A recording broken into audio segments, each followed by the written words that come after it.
আপনি কি কারো মনে কষ্ট দেওয়ার ভয়ে নিজের অনিচ্ছা সত্ত্বেও হ্যাঁ বলে ফেলেন? কেউ সাহায্য চাইলে নিজের কাজ ফেলে রেখে আগে তার কাজ করে দেন। হয়তো ভাবছেন এতে আপনি খুব ভালো মানুষ হয়ে উঠছেন, কিন্তু নিষ্ঠুর সত্যটি হলো সমাজ আপনার এই ভালো মানুষকে দুর্বলতা বলে মনে করে। আচার্য চাণক্য বলতেন, যে ব্যক্তি না বলতে জানে না তার অস্তিত্ব একদিন ধুলোয় মিশে যায়। আজ আমরা জানবো সবসময় হ্যাঁ বলার সেই 4টি ভয়াবহ ক্ষতি যা আপনার জীবন বিস্ময় করে তুলতে পারে।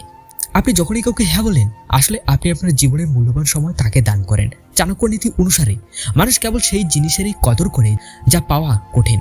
আপনি যখন সবার জন্য সবসময় প্রস্তুত থাকেন, তখন লোক ধরে নেয় যে আপনার সময়ের কোনো দাম নেই। তারা আপনাকে তাদের প্রয়োজন মেটানোর একটি সাধারণ যন্ত্র বা অপশন মনে করতে শুরু করে। আপনার হ্যাঁ তখন তার ওজন হারিয়ে ফেলে।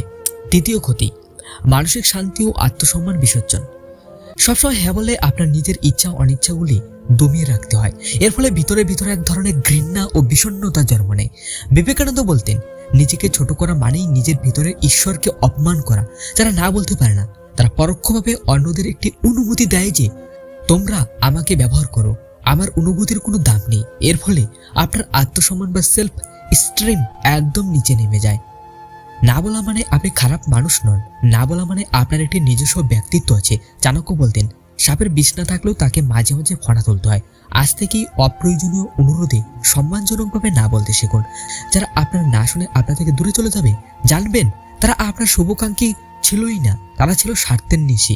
নিজের জীবনের নিয়ন্ত্রণ নিজের হাতে নেবেন। আপনার না আপনার ব্যক্তিত্বের পরিচয়।